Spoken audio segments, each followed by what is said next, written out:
Hi everyone, this is Abhay coming to you from a hotel in Washington, D.C. just before the OWASP conference that starts tomorrow. I'm really looking forward to it. I am talking on 31st, Policy as Code, and I'm also training on 1st and 2nd on DevSecOps and AppSec automation.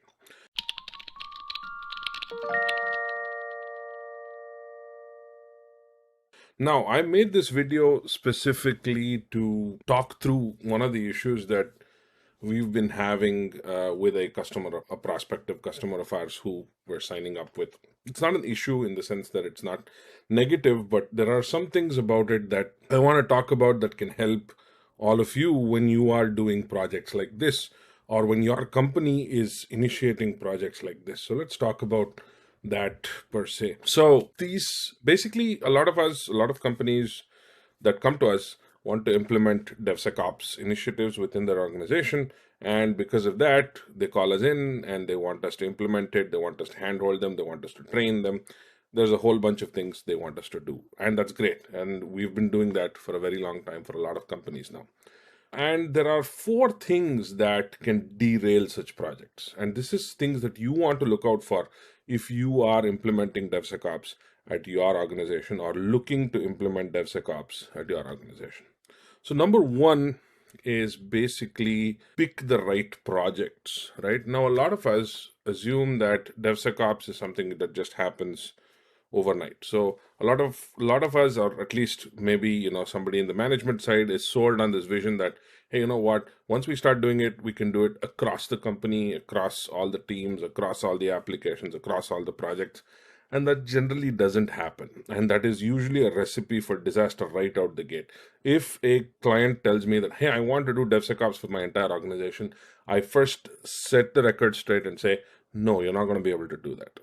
And there's a reason for that, because within every organization there's going to be a lot of different application teams, and each application team controls the destiny of their application. And since they control the destiny of their application or their microservice or their product or whatever it is, they have a way of doing certain things, which means they have different tools, they have different ways of which they deliver, the ways in which they build, ways in which they handle certain things. It's an entirely different process. Now, you need to figure out what it is that makes them work in terms of DevSecOps, right? So you can't just institute this uniform DevSecOps policy in the organization unless there is an extremely homogeneous tech stack, extremely homogeneous way of releasing application code or releasing applications to the world. Now, this generally doesn't happen. Even within the same company that is very, very regimented in terms of their tech stack, the way they deploy, etc., it's still, there is quite a lot of difference between one project team and the other because of the way they handle things. Maybe the managers are different, maybe the culture is different, whatever it is. But I have generally not seen scenarios where, even with a lot of homogeneity, you can have DevSecOps implemented across the board all at once and for all. So it never works that way. So, what I think you should do in this particular case is pick a couple of projects that are kind of more security sensitized. Maybe they have a security champion embedded, maybe they're a little bit more aware of security, and make those projects your keystone projects, right? Basically, make those projects your the muse, if you will, to basically ensure that your implementation goes smoothly. Because once you see success with those projects, which are the easy wins, then you can take on more projects and more people will be interested in listening to what you have to say. So it's really about visibility. A lot of DevSecOps implementations, especially within the organization, is about visibility. And this is something that you should keep in mind. So one, pick the right projects, pick a small subset of projects first and start taking up DevSecOps at that particular point in time.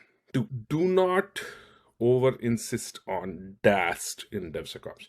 One of the things that a lot of people do is that they focus on DAST and they're like, okay, if DAST is not there, there's no DevSecOps, or we can't do DevSecOps if there's no DAST, or you're not going to be implementing DAST. Then what's the point of doing DevSecOps? Is a question that I get, or a comment that I get from a lot of people. Now, remember, DAST is one of those processes that need not always make its way into your pure automation approach. It doesn't always have to do that. I mean, if you can, it's great. But again, in general, you can't do it. In my opinion, do a great job of DAST always in the pipeline. It is a more exploratory nature of the test. And when you have an exploratory nature of a test, that exploratory nature makes the test longer, and that that's what causes a problem, especially in a pipeline. So do not insist on DAST always being there. It doesn't always matter that you have DAST. If you can start off with something like static analysis and source composition, and do some kind of SBOMs and all of that stuff around supply chain security, then you can definitely gain a lot of traction with DevSecOps, not just by doing DAST. A lot of people just have this weird impression that I have to put all tools within the pipeline, and otherwise it's not really DevSecOps. So that's not true. I want you to understand that there are different ways you can go about it. There's no one single way to success. There are always different approaches to doing it. So please think about this in a very serious way. It's not always putting in DAST. Sometimes DAST doesn't make a difference at all. Sometimes DAST, you can do it as a out of band activity, whatever it is, but don't insist that DAST be done as part of a DevSecOps project. Now, let's look at the third reason why DevSecOps initiatives fail. And that reason is expectation. Now, this was an example that I actually had to deal with a year ago, where a customer said that, you know what, we did a call with one of the teams that they were going with, that identified this particular team as the keystone team, the one I talked about before, as the team that is most progressive or something like that. And we had a call with them, and they said, yeah, so this is what we're expecting. We're expecting that we have 0 false positives in the SAST. We are expecting this, we're expecting that, especially around 0 false positives. A lot of people just expect false positives to magically disappear when it comes to security testing. And let me tell you that that is not going to happen. Not just false positives, but there are certain expectations that people have, that they automatically correlate security to functionality testing. And functionality testing is always expected results, very clear expected results, and it's always customized. Whereas security testing is a little exploratory in nature, and security tools are a little exploratory in nature.